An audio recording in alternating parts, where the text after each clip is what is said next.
I used to stare at them daily. You never know when you might have to flash the gnashers. Over here to Peter! We know him by his name and deeds. But who was he? To decipher the myth, We need the tools. to lead us to the front door of Jack the Ripper, the first serial killer. Revealed. New series starts 8 o'clock tonight on 5.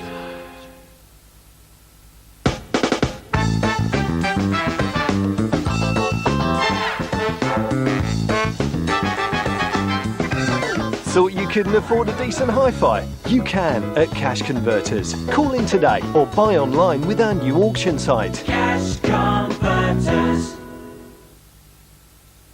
For back pain or shoulder pain, Cura Heat's air-activated heat packs target the source of pain, providing powerful non-medicinal warming relief for up to 12 hours. Isn't that better? Cura Heat for targeted relief from back and shoulder pain, also for arthritis pain. We challenged Churchill and he guaranteed to beat the renewal price on our home insurance. Oh, yes. Oh, yes. And he automatically gave us 40 grand's worth of contents cover, which is plenty for us. Oh, yes. Oh, yes. So we didn't have to work out exactly how much all our stuff was worth. Oh, yeah. Come on, homeowners, challenge Churchill. If you haven't claimed for 3 years, we guarantee to beat the renewal price for your home insurance. When is a good deal not a good deal on car insurance? When the price looks good, but they let you down when it really matters. And rinse. Sorry. At Direct Line, we don't just give great prices. We let named drivers earn their own no-claims discount. And we also offer an extra discount when you insure your second car. That's better. Direct Line, a good deal better. Call 0845 246 0123 or visit directline.com for a 10% online discount. If you've been refused credit elsewhere, nobody tries harder than Welcome Car Finance to get you a newer car. Every year we approve thousands of people for car credit. Many of our top name cars are under 2 years old and all come with an independent quality and safety check and full MOT. Call Welcome Car Finance now and we'll give you at least £1,000 for your old car plus £250 cash back. Call Welcome Car Finance now on 0800 040 9000 or visit our website. Want to make the most out of your PC? Call Which now on 0800 57 57 57 for your free new easy-use PC guide. I've got Mum's eyes, her temperament... And my smile. But I've also got Mum's brittle bones. We both have postmenopausal osteoporosis. Our bones can fracture easily. In fact, after 50, 1 in 3 of us get a fracture. Quite a shock for women like me. Like us. We want more facts. Not fractures. Whatever your age, if you've been through the menopause, get the facts about osteoporosis, possible causes and treatments. Contact Osteo Women now for your free information booklet. Oh, trapped wind and a bloated tummy, but I've settled it fast with Wind Settlers easy-to-swallow gel caps. Wind Settlers bring express relief from trapped wind and bloating. Nasty, troublesome cough. Give it something you can feel working. Cavonia cough medicine with clout. Part of the Cavonia range. If your boiler broke down, could you cope without it? Could you afford to spend hours trying to find a local engineer you can trust? If you can't do without your boiler, then British Gas Home Care is something you can't do without. Any work is done by expert engineers, like me. We'll even give your boiler a yearly maintenance check, so that it runs smoothly. To find out more about the home care range, call British Gas now on 0800 466 322. Want a box? Got a jewellery box. Yeah? Got an Xbox. Oh, yeah? Got a cricket box? Yeah? Got a Jack in the Box. Yeah? Got a toolbox. Yeah? I got a gearbox. Yeah, but I want a box. I got boxing gloves. Yeah! What is it? Lump of coal? Ricky Tomlinson takes an emotional journey into a history of hardship, sacrifice, and survival. People had got used to making the best of what was there. And falls in love with the enduring spirit of the mining community. How come your overalls are spotless? The new series of Disappearing Britain continues, 9 o'clock, Monday on 5.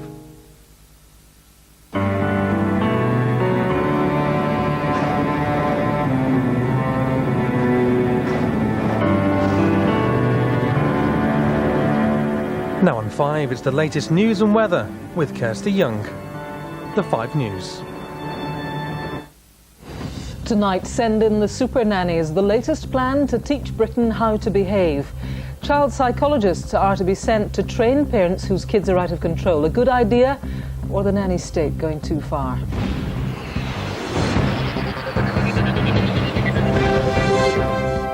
Also tonight, almost £1 billion over budget, the spiralling cost of hosting the Olympic Games. The mystery deepens, confusion over how this former Russian spy has ended up fighting for his life. And I was just madly in love, blinded by love, and totally madly in love.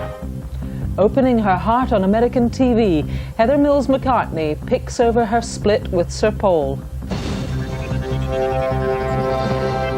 Hello, I'm Kirsty Young. According to Tony Blair, being a parent is the toughest thing anyone faces in their personal life. But some people aren't up to the task. Today, to help them, his government said it was setting up a network of super nannies to help bring up difficult kids.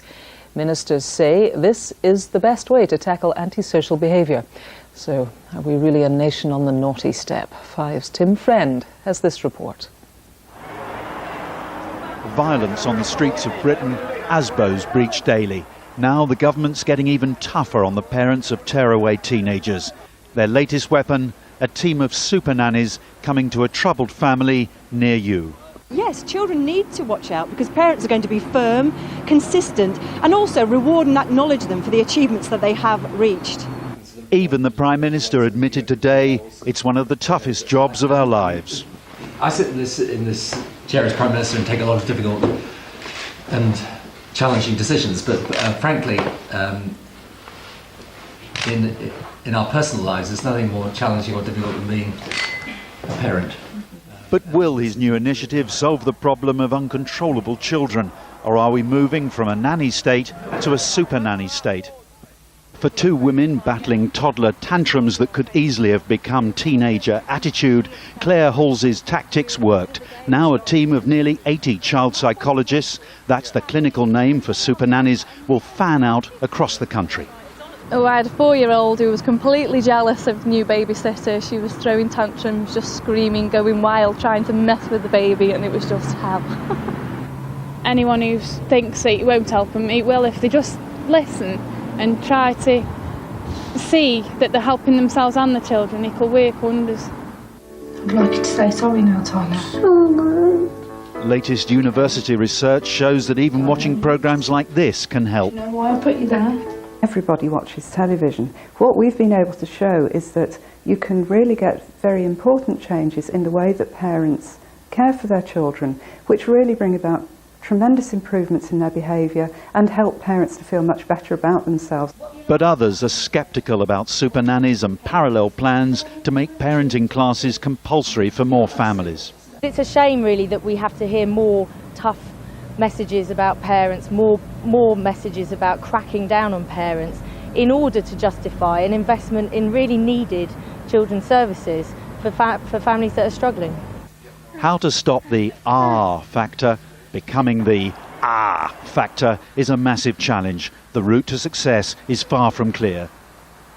Tim, we have had quite a lot of government initiatives to try to tackle different types of unruly behaviour. Is there any sign that this one's any more likely to work than the others? Well, that's the big question, of course, Kirsty, and the opposition was saying today that this initiative will probably go the way of what they say is the route of many others, and that it will just be quietly forgotten about, achieve very little, and that's evidenced by the fact that we still have this fairly high level of low-level street crime going on in our communities. But the government's quite confident about this one, and they appear at least to have public opinion behind them. For instance, there was a Mori poll today that showed that 92% of people would like to see all 10-year-olds off the streets on school days by 8:30.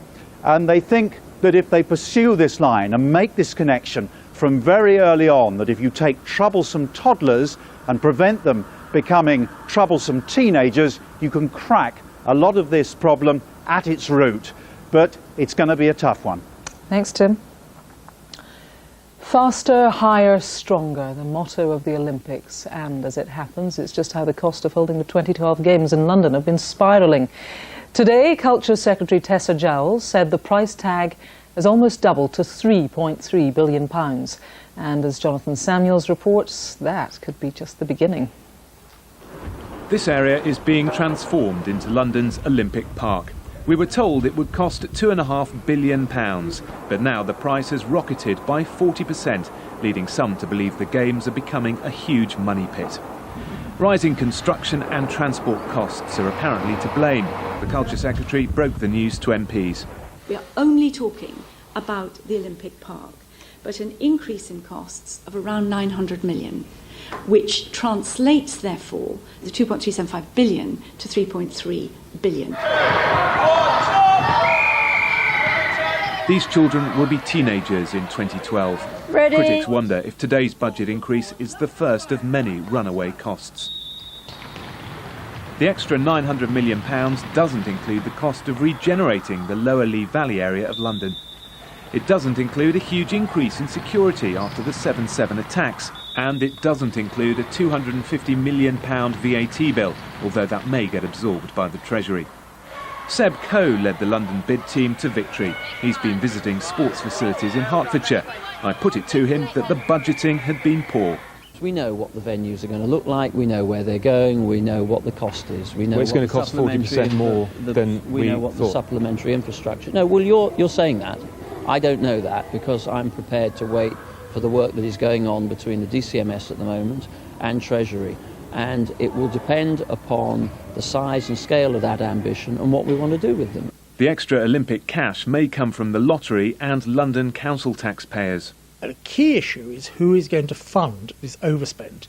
The Secretary of State this morning said she'd not ruled out loading it on London taxpayers. Really, it's going to be a bill that's got to be picked up by UK taxpayers nationally. Adam Edwards isn't bothered about Olympic funding, he just wants to be there. What would it mean to be part of the 2012 Olympics? I would be amazed just to have the chance to represent my country in a world tournament would be a one-in-a-lifetime chance. And I'd love to play in the 2012 Olympics and represent England. There's a long way to go, of course. The government says costs are under control. A consortium's being paid £400 million to bring the Games in on budget and on time.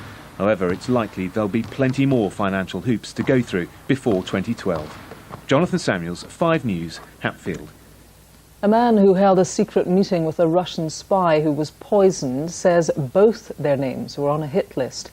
Alexander Litvinenko became seriously ill after the meeting at a sushi bar in central London whilst he was investigating the death of a Russian journalist. He claims the Russian government had tried to assassinate him. Well, 5's Catherine Jacob is at the hospital where he's being treated. Catherine, first of all, what exactly do we know about what happened to Litvinenko?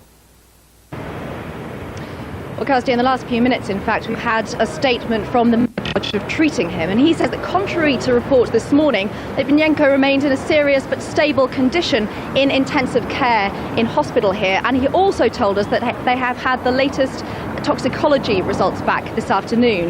Now, he says that earlier reports that Litvinenko may have been poisoned with a substance called thallium, which is that odourless, tasteless poison, which is often used in for rat poison, may not indeed have been used after all. He says that may not be valid. I'm sorry, I'm afraid we seem to have some problems there with Catherine's link. We're going to have to leave that story there, I'm afraid. Police in Manchester are trying to find a gang who held a gun to an 8-year-old boy's head during a carjacking. The little boy, who's seriously ill with cancer, was dragged out of his mother's car when she stopped at the Red Line petrol station in Cheadle yesterday. The film director Robert Altman has died at the age of 81. He was nominated for Best Director Oscar 5 times during a career that spanned 50 years. Some of his best-known films including MASH, Shortcuts and Gosford Park. Gunmen have assassinated a government minister in Lebanon. Industry Minister Pierre Gemayel, leader of Lebanon's Christian community, was shot dead in his car in the capital Beirut. Well, 5's Dominic Waghorn is in Jerusalem. Dominic. Many people are asking tonight whether this could lead to civil war. There are fears of that, although one has to say it's unlikely this is an assassination that is going to spark a civil war. I was there over the weekend. For most people, a return to the awful civil war that devastated the country in the 70s and 80s is unthinkable. Even Hezbollah, the armed Shiite resistance movement people I spoke to, said that they didn't want a civil war. It's not in anyone's interest to have a civil war. There have been several other assassinations in the last 2 years, and none of them have led to civil war. What makes this assassination different, though, is it comes off the back of a deepening political crisis. The government's pro-Western, the country's pro-Western government, Fouad Siniura's government, is in deep trouble because Hezbollah wants more power and is threatening to topple his government. So is this an assassination?